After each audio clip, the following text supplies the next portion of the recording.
Hello, everyone. Welcome to another conversation for our current virtual exhibition, Life During Wartime, Art in the Age of the Coronavirus.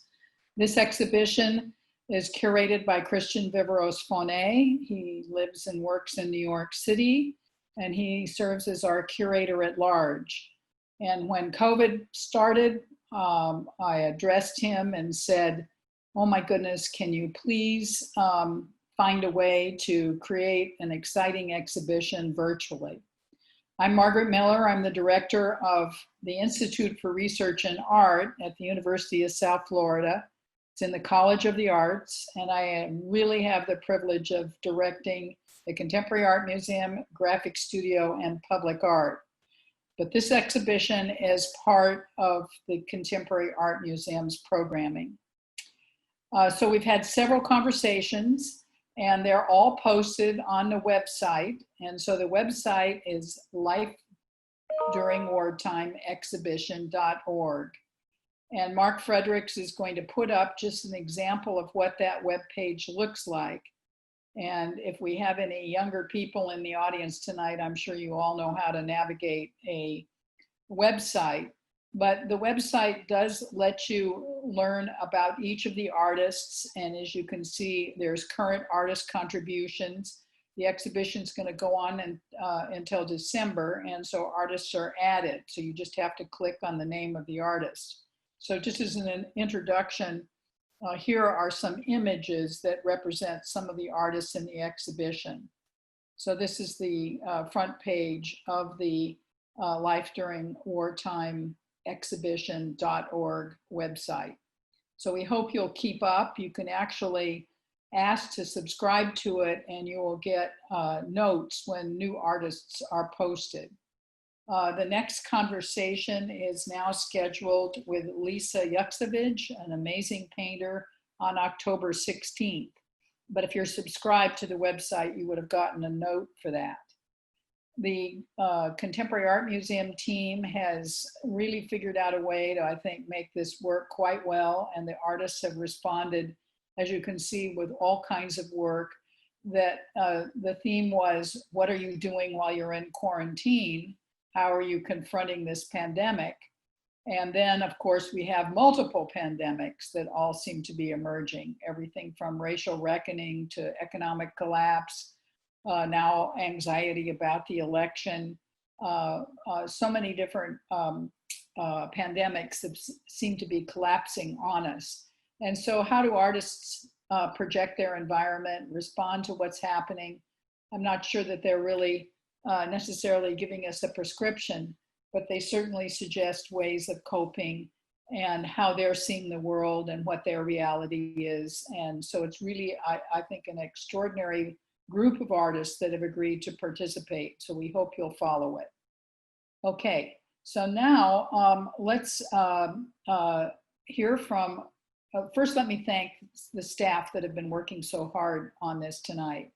So behind the scenes is Mark Fredericks, who will handle all the AV, and Ashley Jablonski, who is covering in case something happens like a Florida thunderstorm that knocks both our computers out, then Ashley will step in because she's in the different part of the city.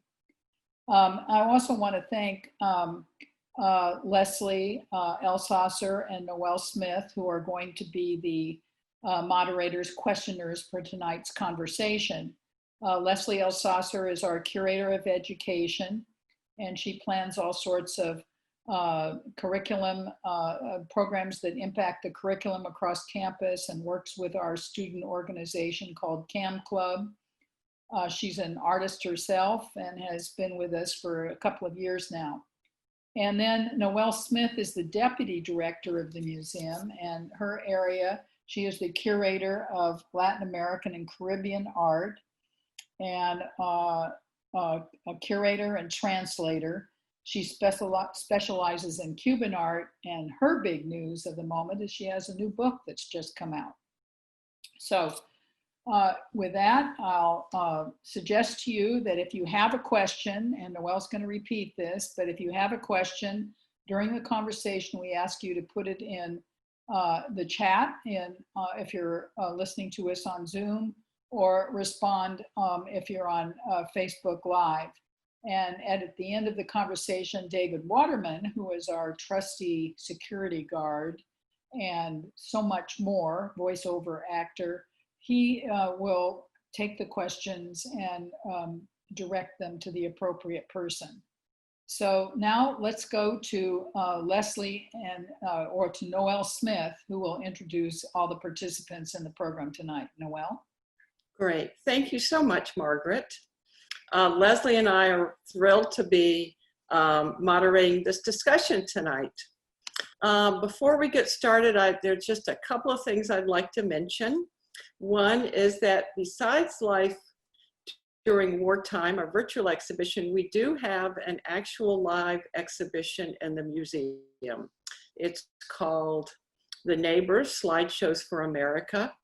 Beautiful exhibition of 5 separate slideshows. They're actual slideshows. So it's also virtual, but the museum is open for the university community. We're hoping soon we can open it to the larger community, but right now we welcome the university community. Students, faculty, and staff can make a reservation on our website, usfcam.usf.edu. And it's easy to make the reservation, and we would be thrilled to see you there. As Margaret mentioned, I'll reiterate that we're going to open it up for questions. Zoom chat if you're on Zoom, and comment section on Facebook if you're watching on Facebook Live. I suggest you get your questions in early. And also, if we have any students or educators out there, we actually would like to give you a little bit of priority. So you might want to say you're a student or an educator. You don't have to identify yourself. And Dave will try to attend to those questions first. And of course, we're not going to be able to get to them all, but we'll try. So Leslie, will you please come on? And I'd like also for Cookie and Seth to come on, if you will, while I introduce you. Okay, there's Madeilynann Cookie Mitchell is an artist and educator. She teaches painting, drawing, and ceramics at Brooks DeBartolo Collegiate High School in Tampa, which is a charter school.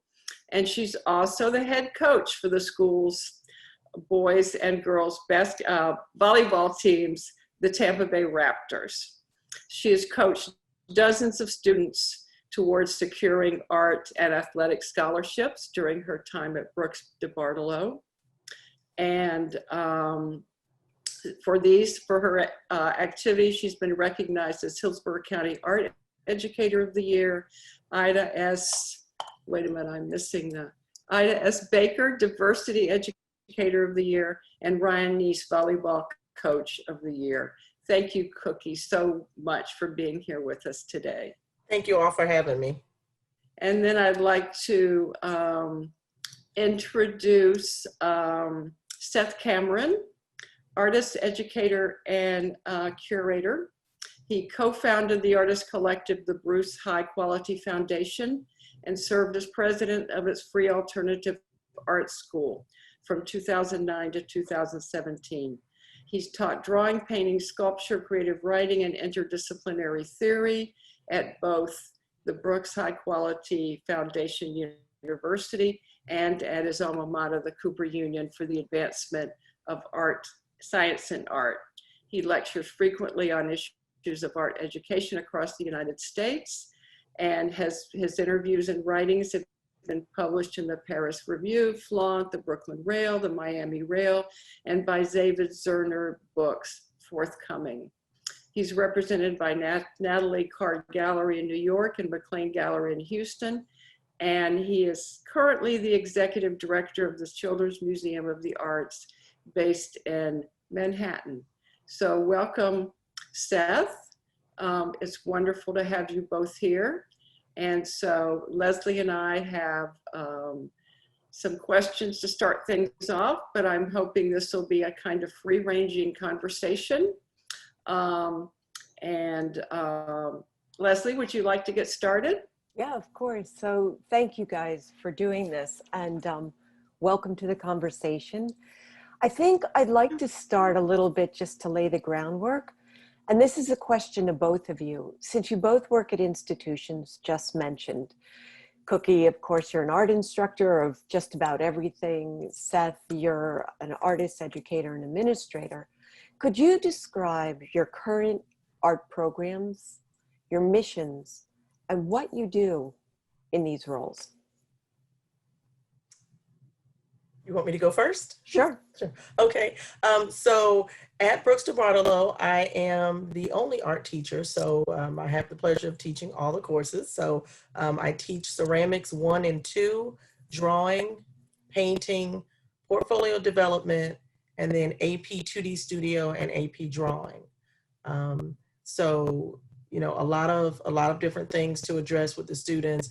And, you know, basically, I really am just trying to encourage and teach them to have a love for art, and most recently trying to help them find their voices, to just let their voice be heard and be courageous in their art. You know, and I give as many resources as I'm able to, being that I'm in a school, you know, so our resources are limited, especially, you know, in these times with everything going on. But I just try to support them and let them, you know, dig really deep and find inspiration, and then be brave enough to put that out there for people to see. Thank you, Cookie. Seth? Yeah, so Children's Museum of the Arts has been in Soho for 31 years. It started really a group of families just trying to make an interesting hands-on experience for their kids, and it's grown over that time. So what it is now, or we should say pre-pandemic, is a contemporary exhibition space is the sort of centerpiece. So it provides access to children and families who often don't necessarily feel comfortable going into an art gallery or museum. It's often their first experience with contemporary art.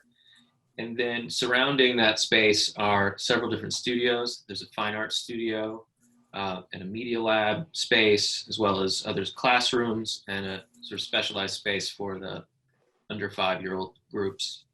That's the physical site. About half of the work that the museum does historically actually happens beyond the walls of the museum, and that's placing teaching artists in Title I schools predominantly, which are generally underfunded, don't have arts resources on their own. And so we use grant funding and access to different artists to try to create arts programs in those areas. All right. Other stuff, but those are the highlights. Can I ask a question? Do children of all age range, or do you concentrate on a certain age? You don't have to show ID when you walk in. Okay.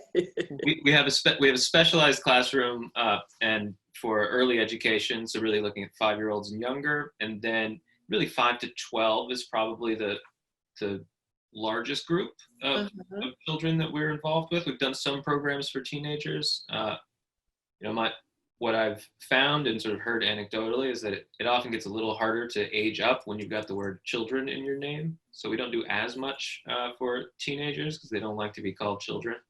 But we also do internship programs and find other opportunities for bigger kids. Mm-hmm. Including me, apparently.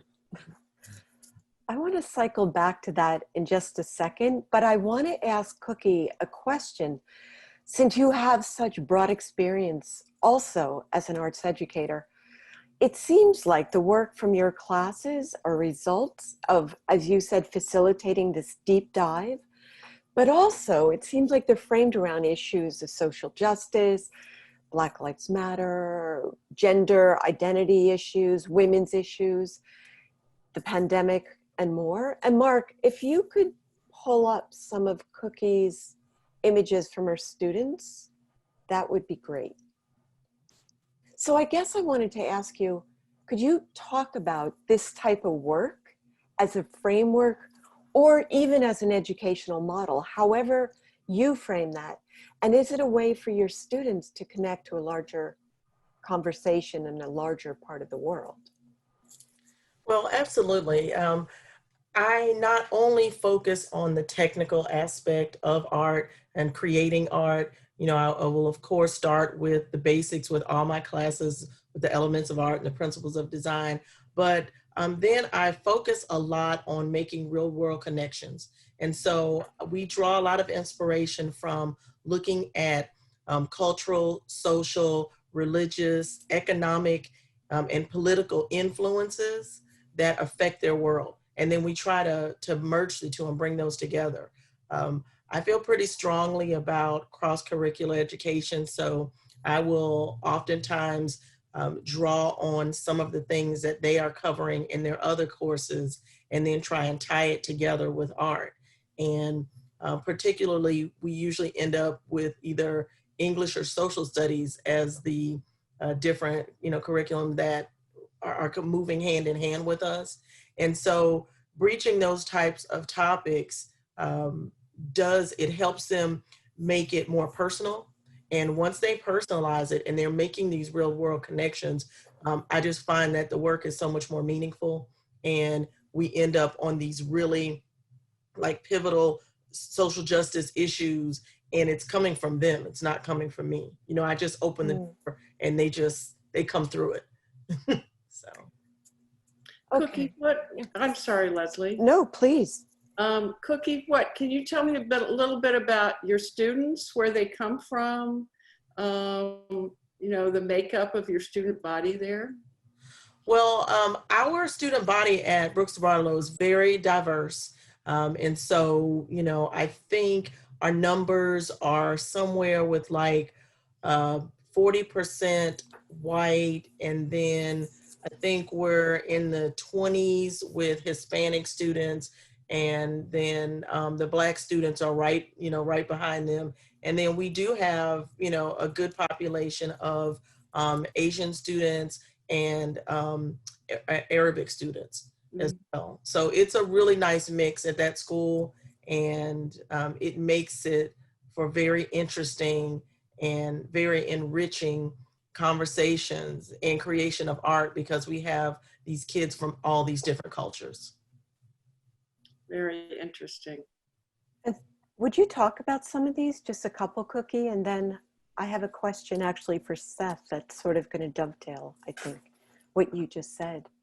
Okay. So maybe just a couple. This one was for the pandemic, or due as a result of the pandemic, correct? Yes. So over the summer, I ran across, and I apologize, can't think of the name of it, but it was a national initiative to highlight our first responders, frontline workers of color.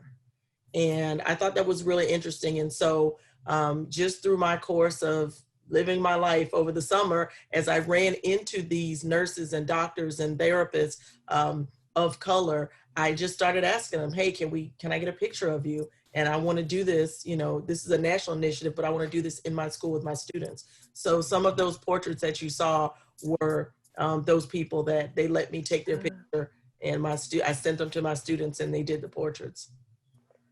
Wonderful.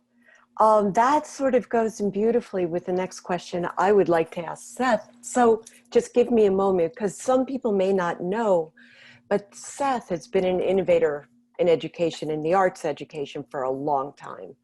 So you co-founded the Bruce High Quality Foundation University, correct? With your collective, Bruce High Quality Foundation, that was making art. And if I understand it correctly, that in itself was a little bit of a project as well, the university. And I'm really curious about something, because this is going to go off of what Cookie just said. And I'm going to quote you. You were writing for the Brooklyn Rail, and these are quotes that came at different times. But you said, if we want art schools to have critical mass and be sites of experimental freedom, we should start by making them free. We must remove the economic barrier completely And we must make art schools accessible, compelling to artists who look different from each other, with different cultural backgrounds and experiences, and who approach fine arts medium in very different ways.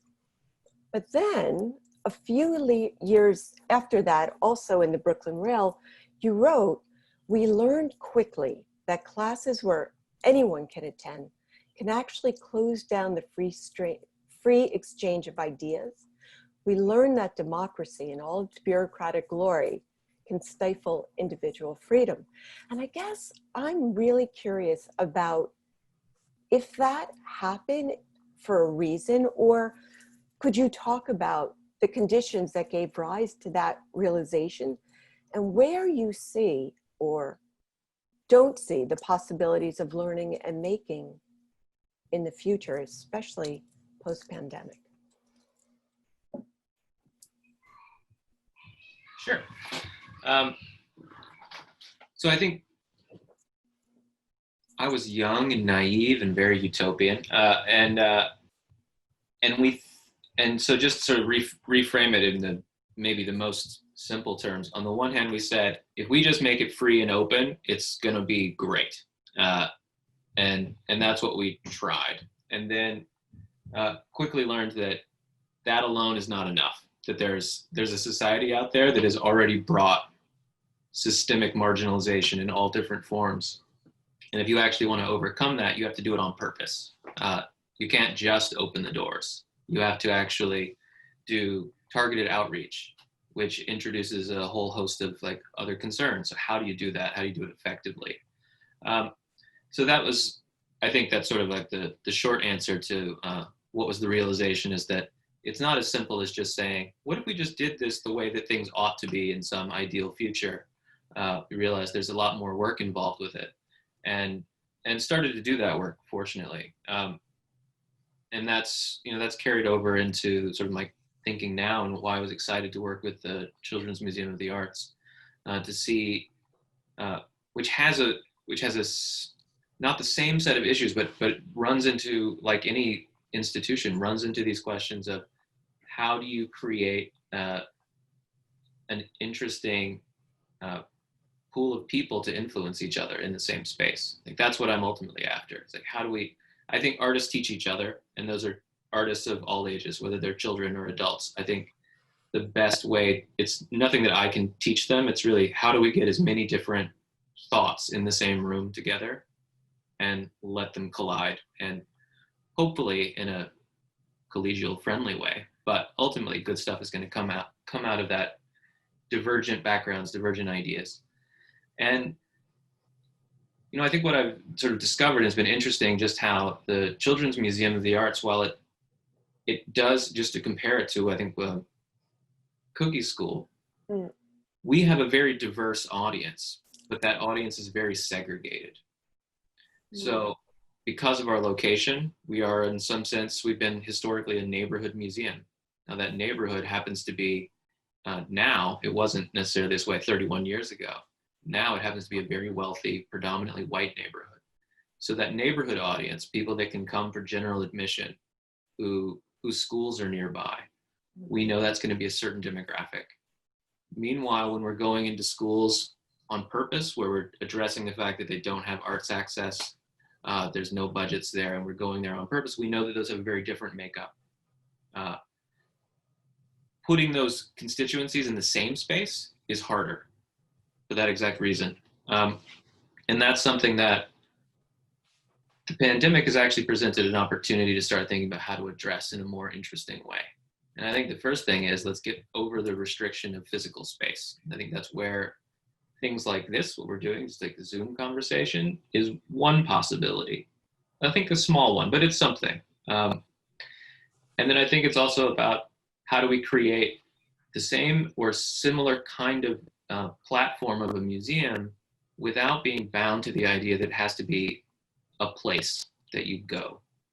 Maybe a museum exists where you are and can happen around you. And it can be about new communities forming and unforming at the same time, but how can they happen in a more, there's a word for this, fluid way. I guess is close enough. Cookie, you were shaking your head. What were you thinking? Well, I was thinking about Seth's comments about, 30 years ago, that neighborhood in that area would have looked quite different than it does now. And their challenge of trying to pull in those people who would not necessarily have access, to museums and art and things like that. And in a way, we face the same issue in the high schools when we look at the demographics of students who take AP courses, and particularly AP art courses. We see single digits of African American Black kids that take, AP art. And so that was one of my challenges this year, was to try to figure out, one, why weren't those kids taking AP art when we had, students with the talent? And then two, how do I get them in my class? How do I get them to take higher level art courses so that possibly they can, pursue that? It sort of came down to the fact that, unfortunately, in our community, art is not looked at something that's a viable career. It's not something that you could make a living. And I think it's because of misconception of people, when they think artists, they think, Picasso, they think someone who's painting oil paintings, somewhere off it, and they're not looking at all the different types of art. They're not looking at commercial art and advertising, and now with, animation, and these are huge areas of art. They're not looking at, utilitarian type thing, design. So I sort of took that on as my little challenge this year, to sort of, open their eyes and, widen their horizons. And I will say I was, successful somewhat. I probably have 6 this year, which is the most I've ever had Black students in my AP course. That's incredible. Seth, I think you spoke to this actually at a point in one of your writings. You said the two things that for the arts to build a critical mass of artists, and I'm paraphrasing because I'm not looking at anything, is that they need time and the critical mass of interaction. Did I understand that right?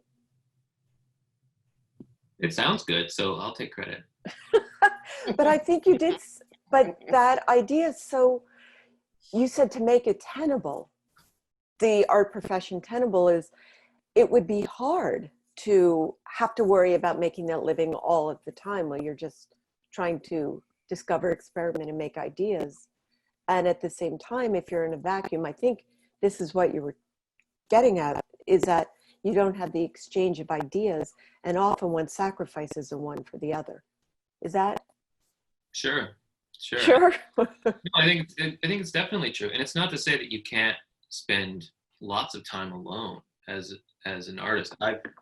Even though a lot of my history has been working collaboratively, I also very much value long periods of time when I can be alone. And now that I'm trapped in my apartment with my wife and kids all day through the pandemic, even more so do I value those rare moments of being alone. But even when you're alone, you're not. If you've lived a life in the arts, and if you've lived a life through art history, those are conversations that are always with you. And I really see the word collaboration as embracing both collaboration that might happen in real time with people who are right there with you, and also the collaboration that we have with the art of the past. I think these are living things and living conversations, and they should be treated as such. Well, you're right. And I'm going to ask you both. This might be a little rhetorical, but I'm sincerely interested. With the overwhelming realities that none of us could have predicted in the last 7 months, we are going to be coming out on another side of something, right? But as we do begin to emerge and hopefully take that opportunity to build a better world than we left behind before we were shut in, do you believe we need to radically rethink the future of education and art education? And if so, Seth, you spoke a little bit about it, but in what ways do you think we could build that in a better way? Or do you think we need to? Cookie. Okay. Yeah, I do. I absolutely think we do. And I think art is one of those things, one of those places where people can find common ground, and it might be people that otherwise would have no reason to come together. But art, can be that thing that brings them together. And with everything that's going on, that tool could be used to bring a lot more understanding and empathy and just education from both sides. And so I think that especially now is a time that art can, people can use it strategically to start conversations and sort of change the narrative that, we're hearing. And it desperately needs to be changed. Yeah. Seth, what do you think? I mean, I think great teachers are always radically reimagining arts education. And, like Cookie and I had a chance to talk, I guess it was about a week ago. We met for the first time through this channel. And, I could tell pretty quickly that she's that kind of person, right? Like someone who's constantly backing up to sort of first principles and say, what are we trying to accomplish here? What's the best way to do it? Maybe what we were doing yesterday isn't what we should do today. And being willing to think that way, I think, is what makes anyone a great teacher.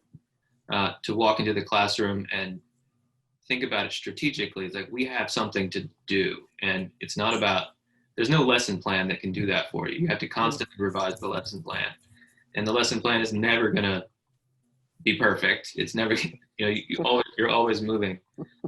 I've spent a lot of time thinking about that from a sort of structural perspective, and with Bruce High Quality, it was really looking at higher education in the arts, looking at art schools specifically, so MFAs, BFAs, and that project was largely about saying that there's an alternative that we can make together as artists to what has become an extremely expensive, and because of that, extremely segregated form of higher arts education.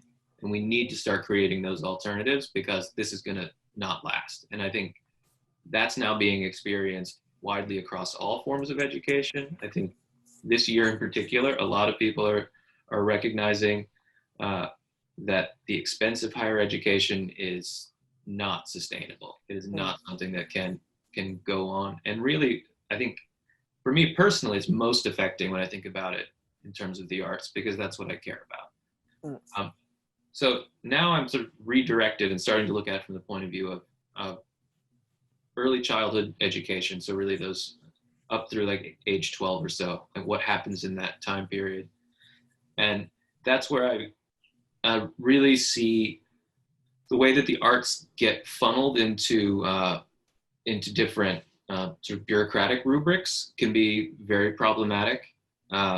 Everything has to be about STEAM education, instead of like, why don't we just say everything else has to serve the arts rather than arts has to serve everything else?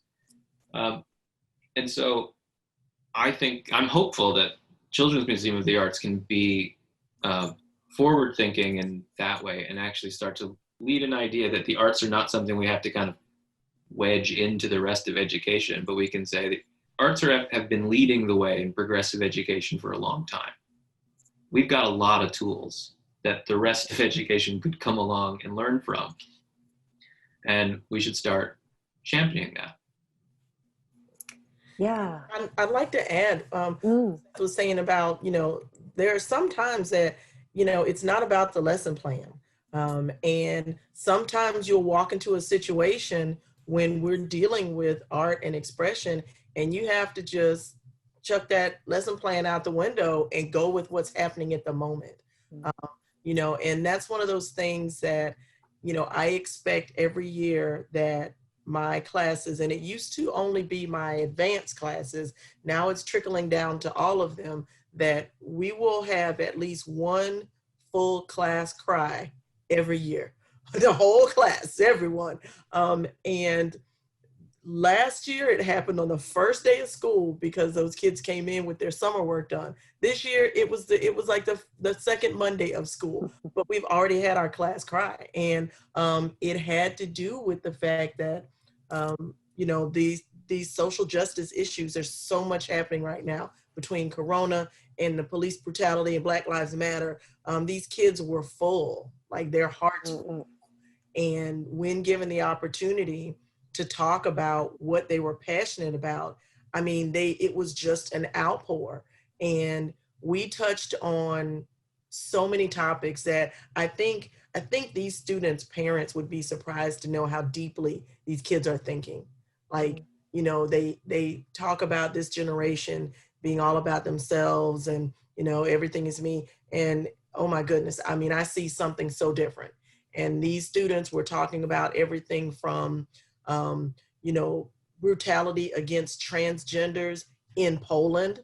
So not even here, but in another country. They were talking about police brutality on Black and brown people in this country. They were talking about women's rights. They were talking about voters' rights. They were talking about climate change, global warming, even what is the exactly, I can't think of the exact word, but basically body image, you know, and that was the one that brought the whole class to tears, you know, just, you know, how people are almost taught, you know, self-hatred because of, you know, what society is putting on them. So, you know, we really address a lot of trauma. I hate to say it because they're kids, but a lot of trauma that they're dealing with right now that's coming from all these things. And doing art helps them not only work it out for themselves, but they share it with other people, and then other people learn. You know, they see what they put out there and they get a different perspective, and maybe now they let their guard down. Maybe now they understand, you know. So.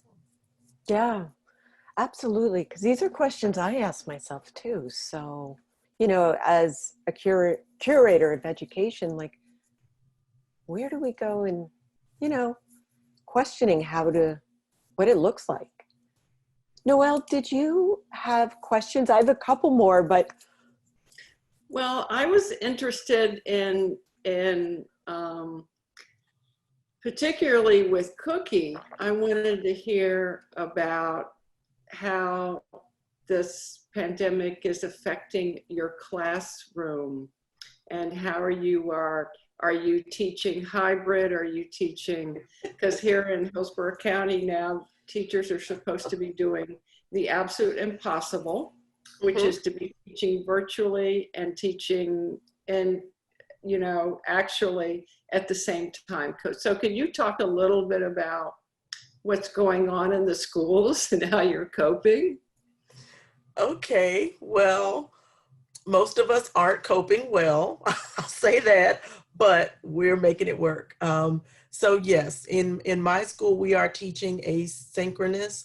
And so we have our virtual kids, our e-learners, and our face-to-face kids at the same time in the same class.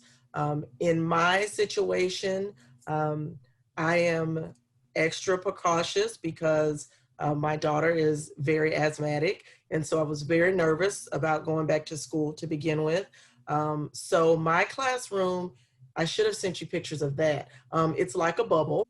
And I have clear plastic, you know, that's hanging. It looks really cool. I have a little room in my room.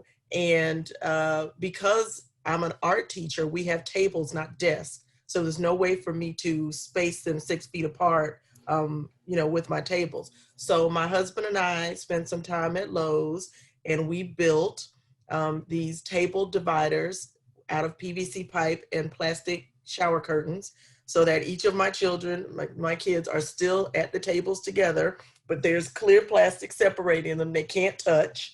And so it's pretty interesting to see, but it's working. And they are, you know, able to do their art. They're able to still interact with their peers, but there's a barrier between them, you know, so there's that. Everyone's in masks, so that's interesting. Trying to teach painting and ceramics via e-learning is interesting. So I sent clay, air dry clay, to all my e-learners, and my in-person students are using regular, earthenware clay. And I sent painting kits and paint brushes and paint paper home to my e-learner painting students, and then the folks in, person. So that's interesting. We can't share supplies. So I had to make sure that everyone had their own paintbrush set, paint, drawing set, for my drawing students. So it's been some fancy footwork trying to make sure that all the students had all the materials they needed to do the work without spreading COVID to each other. Well, Cookie, that's just admirable. I think about, when I hear about the schools and how teachers are coping and how it's got to be incredibly difficult. So you guys are really incredible. Thank Seth, you. My coworkers are rock stars. We are. They're making it work. it's unbelievable. Seth, how has the pandemic affected the Children's Museum? So we closed down middle of March. For the record, I'd been on the job for 6 weeks, so this was my first big executive action. And we closed down, and we quickly started to do what we could online. So we created a whole array of free programs where kids anywhere could tune in. We would do projects with them. We would try to do as many of those as we could through, from the immediate shutdown.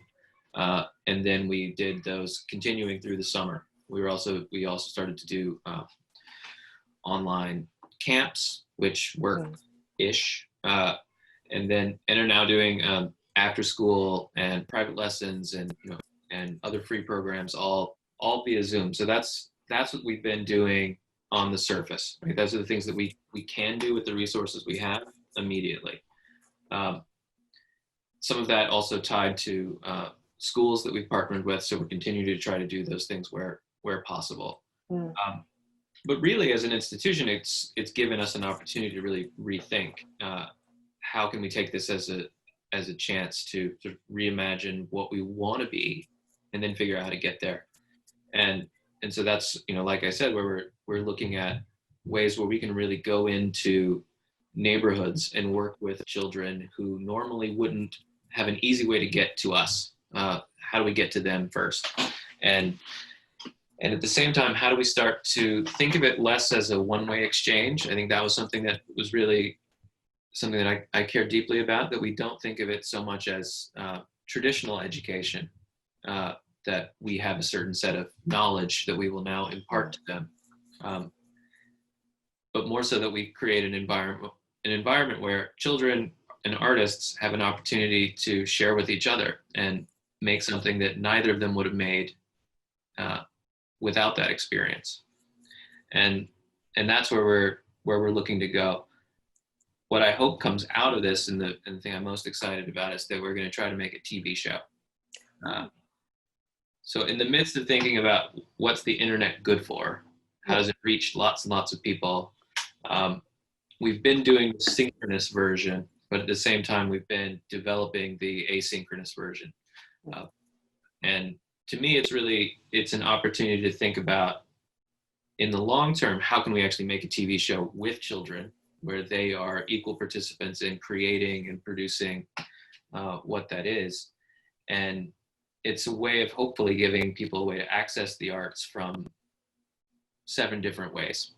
So instead of them thinking, I need to go learn how to be a painter, or I need to learn how to be a sculptor, you can come in like, we're going to make this giant crazy thing together, and all hands are on deck. Today you're going to be a performer. Tomorrow you're going to be, moving things around.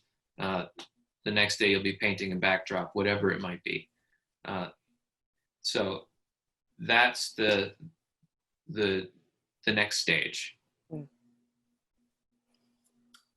Wow. Yeah, things will be different. My brother has 2 little kids that go to something called the Waldorf school. It's elementary, but that's exactly how they learned.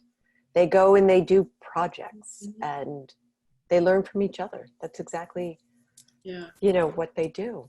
Noel, did you have another question? I think Cookie wanted. Cookie, did you want to say something, comment to that? I thought I saw your. I was just co-signing on what Seth was saying. Okay. Well, I think we have time for maybe one more question before we move to, hopefully we have some questions from our audience for both of our panelists. So if you have another question, Leslie, and then we'll move on to Q&A. I do. I'd like to pivot a little to the work that's in the exhibition, Seth, because it seems that you often integrate your art practice into the roles of educator and administrator. And some of the things it seems like you've done is when you were at the Lower Manhattan Cultural Council and you curated a show, I think it was called A Knock at the Door, which was in the wake of the Patriot Act and brought up First Amendment issues and such.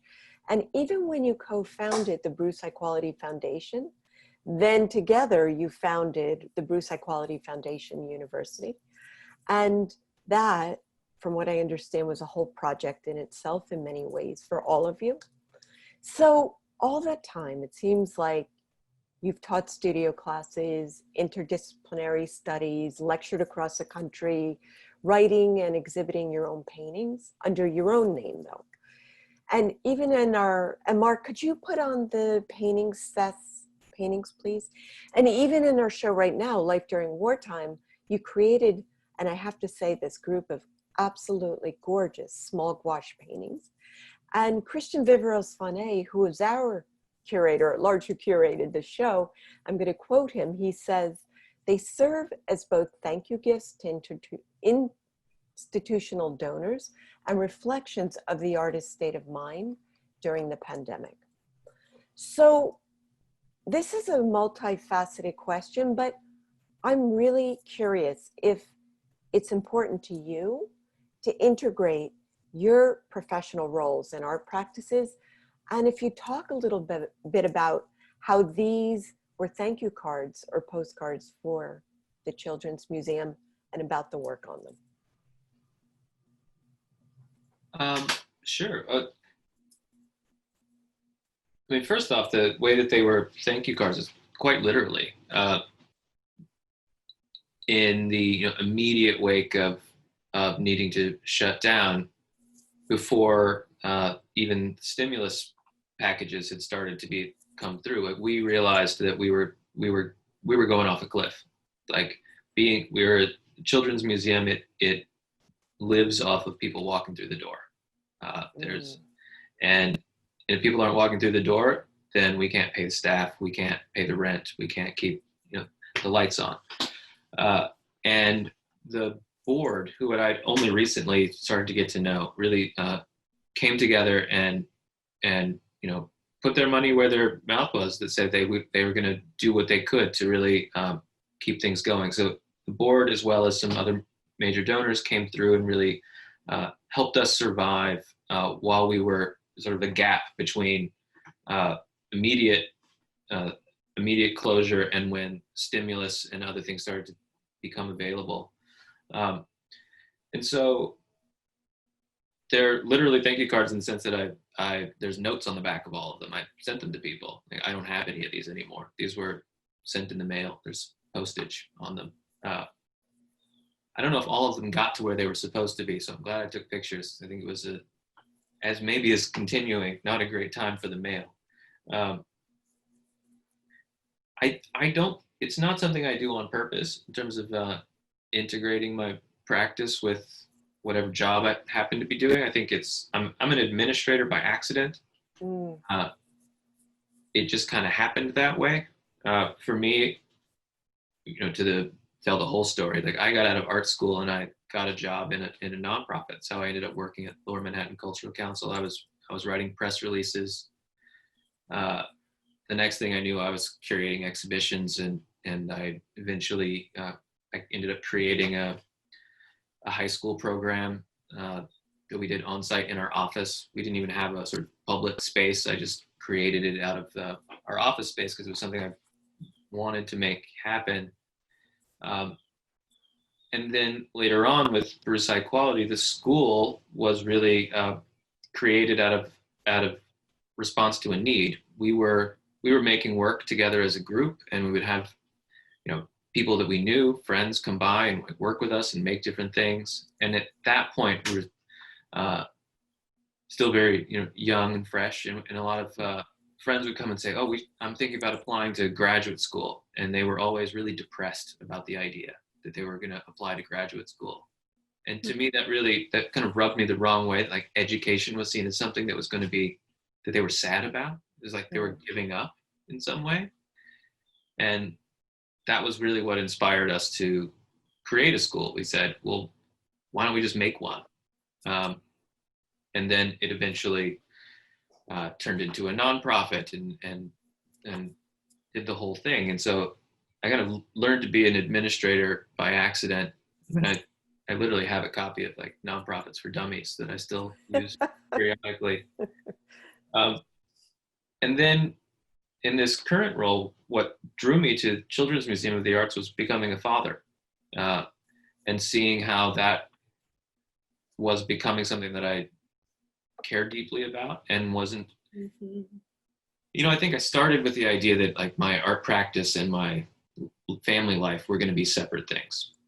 I didn't want to be one of these people that like used their kids in their art. That wasn't like interesting to me. I felt like I needed to have this clear divide. But at the same time, I couldn't help myself but be very interested in my kids' own education and their own access to ideas about creativity. And I learned through trial and error. And I was fortunate. My mother was a kindergarten teacher, so I grew up in kindergarten classrooms. And so I had like a little bit of knowledge about some sort of broad theories about what goes on. But really engaging with my own kids and making things with them, I learned a lot. Like one thing that still I think is maybe counterintuitive is that I had to stop drawing with my kids at some point. I think people always like assume it's like, oh, you're an artist, you must draw with your kids all the time. And I think around the age of 3, I realized that when I drew, they stopped. Because they would say, draw me a dinosaur, draw me a spaceship, whatever it might be. And so I would, it delighted them. But it meant that they stopped drawing. So I had to sit on my hands at some point. Now they're better than me and they know it. But for a couple of years, I had to like restrain myself. And I realized like, oh, that's not what I thought would happen. It's not at all what I thought would happen. And that's interesting to me. So yeah, I don't know if that's a long answer to a pretty basic question. Like, it's not that I try to integrate the art side of what I do into the administrative side. It's like I'm an artist first, and the administrative side has just been the practical way to investigate things that I'm interested in and concern me as a person. And art's another way to do that too. I guess I just don't distinguish that much. Yeah. So the paintings you did that you sent off, they're landscapes?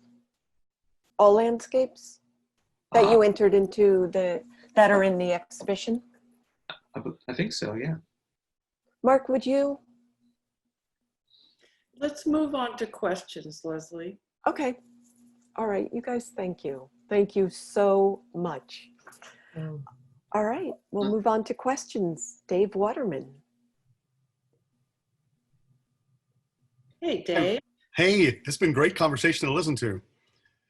3 questions have come in, and I'm afraid I think 2 of, well, like any good questions that come in process, 2 of them I think have already been very well answered by the conversation itself. So I'll concentrate maybe on the one remaining question, which I was very interested in as well. One of the attendees asks, are either of you concerned about pushback against student artwork being created with such a strong political viewpoint? Cookie. I'll go. I'm shaking my head no, and my answer is absolutely not. But of course, in the back of my mind, I guess, every once in a while, a kid will do a piece and I'll say, I'm going to get fired. Like, blue moon, they'll do a piece that I go, oh yeah, this is it. This is how I lose my job. But, you know, I just encourage them to do the work. I mean, it has to be done. Like these voices have to be heard.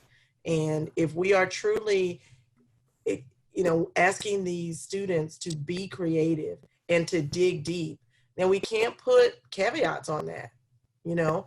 So one of the things that I tell them is that, you know, if it's an art piece, as long as it's not something that, you know, it's like a threat to hurt someone, you know, which I have seen those in my teaching years and those do get reported. But as long as it's not something like that, if it's too much, like if I look at it and go, hoo, not that, I will still encourage them to do the piece. We just don't show it. You know what I mean? That stays between me, the student, and if they're in my AP class, College Board will get the pleasure of seeing that piece. But yeah, it's tricky, but I tell them not to hold back. You know, I mean, I ask them at the beginning when they first come to me to trust me, to know that my classroom is a safe space. And so I have to back that up.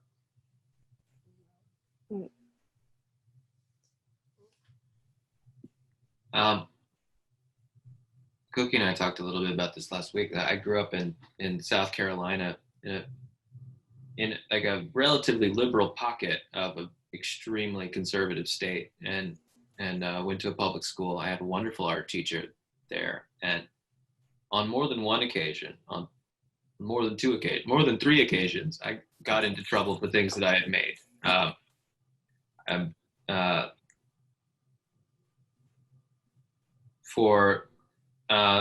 And you can't always control it, whether it was on purpose or not. Maybe it was a political message, or I didn't even think it was. And but someone would get offended or upset and accuse me of things that I'm very proud of.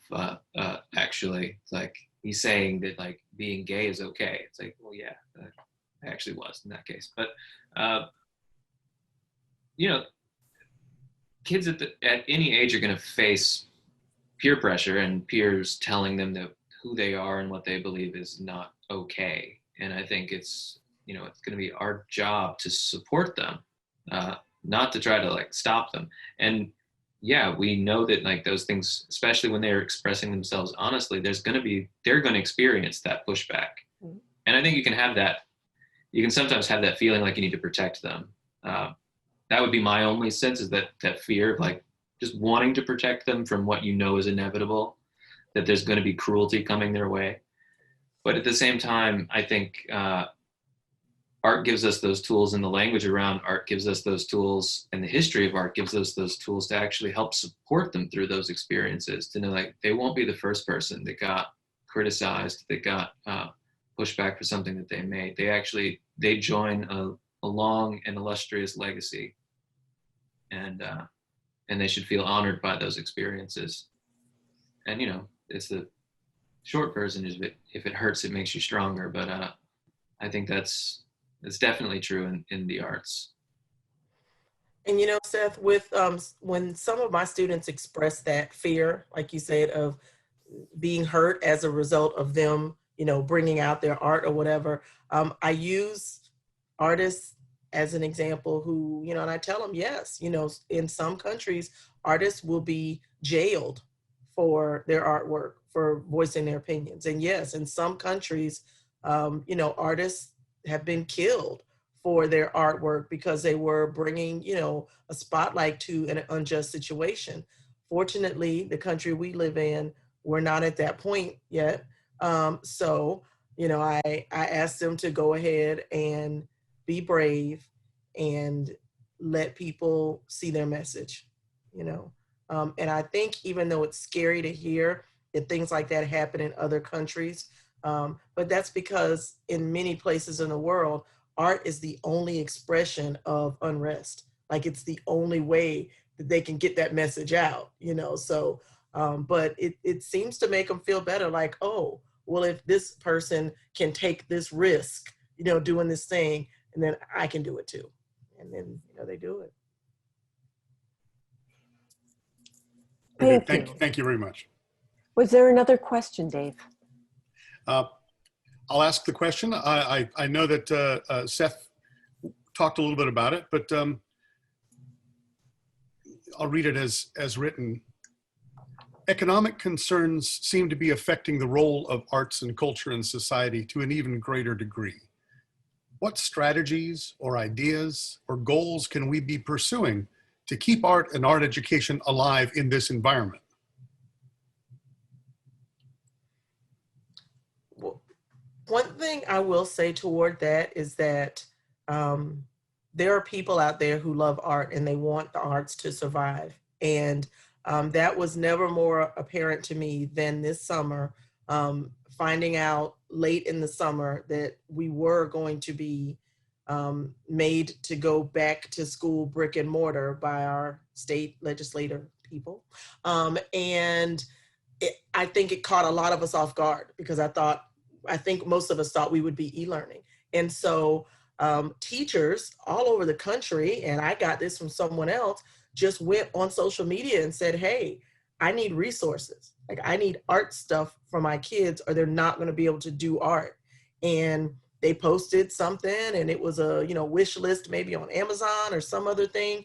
And people just started buying supplies. So I did the same thing and I put a wish list up and I couldn't believe the Amazon man was coming to my house every day, bringing me watercolor paper, clay, drawing kits, paintbrushes, just stuff started coming. So I think that there are people out there who truly want the arts to survive. And sometimes they just don't know how to help. So we have to make sure that we're not afraid to ask because there are people that are willing to help. They just don't know how to do it.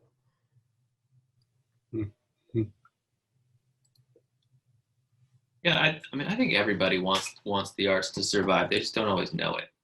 There's not that many people. I don't think I've met anyone who just doesn't listen to music or doesn't experience beauty in something. Like they might not know that what they're experiencing is an art experience, but it is. And it's unfortunate that we end up in these with these sort of silos that happen through for all hosts of different reasons. To say here's the fine arts and here's the and here are crafts and here are and here's graphic design over here and it has nothing to do with anything else. There are those distinctions and those distinctions are meant to actually make those areas more interesting. It's not to make them separate from each other. And we do a disservice to the fact that arts are essential for everyone. I think they're essential to make it through your day, for anyone. It's like air and water. It's like, what would you do if you didn't have art experiences? So I think a lot of it's about how we communicate those things. And one is that, that I've really pushing the museum away from is that a lot of times with early childhood arts education, art becomes a tool for something else. So we justify arts education. We say, well, if you learn to play the violin, that'll make you better at math. And my argument is, well, does math make you better at the violin? Because that would be a two-way street. Because the other way, why do we need to get better at math? It's like, I'd rather everyone in the world be able to play the violin and no one be able to count. That would be amazing. Or we say we learn to have conversations about art and that enhances critical thinking. It's like, yes, but do other things also enhance critical thinking? As soon as we start saying that art is just a tool for other things, then we can start to compare it to how good is it compared to X, Y, or Z. I think art is enough of a reason. It doesn't need any other justification than to say, this is your life. If you don't have art, you don't have life. So it's just a way to go deeper. That's what arts education is about. It's not about everyone who goes and takes an art class not everyone that Cookie teaches is going to become a professional artist. She knows that, I know that, we all know that. That's not the point. We're not trying to turn everyone into different types of professional artists. We're hoping that they have a deeper sense of themselves through art and that can become, that affects everything else they do in life. They might never pick up a paintbrush again, and that's perfectly fine. You know, I played the tuba in high school. I haven't picked one up in a long time, but it changed how I appreciate music. And it also is, you know, a source of constant embarrassment. But so those are all valuable experiences. I hear it makes you good at bowling or something too, so that's a good. Well, I'm not that good at bowling. Because you quit the tuba. Yeah, that's probably it. Okay, well, Thank you Mark- all for the wonderful conversation. So many wonderful ideas coming out of these great art educators. Give me hope, make me feel optimistic about the future. You are forward thinkers, and the arts can lead the way to help us contend with some of the crises of the moment. So thank you so much. One of my favorite lines was, museums exist wherever you are. And I think as we reinvent ourselves, or at least evaluate directions we can go, the accessibility of art experiences for everyone, whether they're high or low or craft or whatever they are so important to existence. So thank you so much for your comments. I appreciate it. I hope your students and you will visit Life During Wartime and engage some of the other conversations for some of the artists in the exhibition that touch on a lot of things that you've talked about today. And if anyone really wants to buy one of Seth Cameron's artworks, if you let us know, we'll put you in touch with him. But I thought those little thank you cards made me wish I was on the receiving end of one of those. They were beautiful, beautiful landscapes, or absolute wonderful works to look at.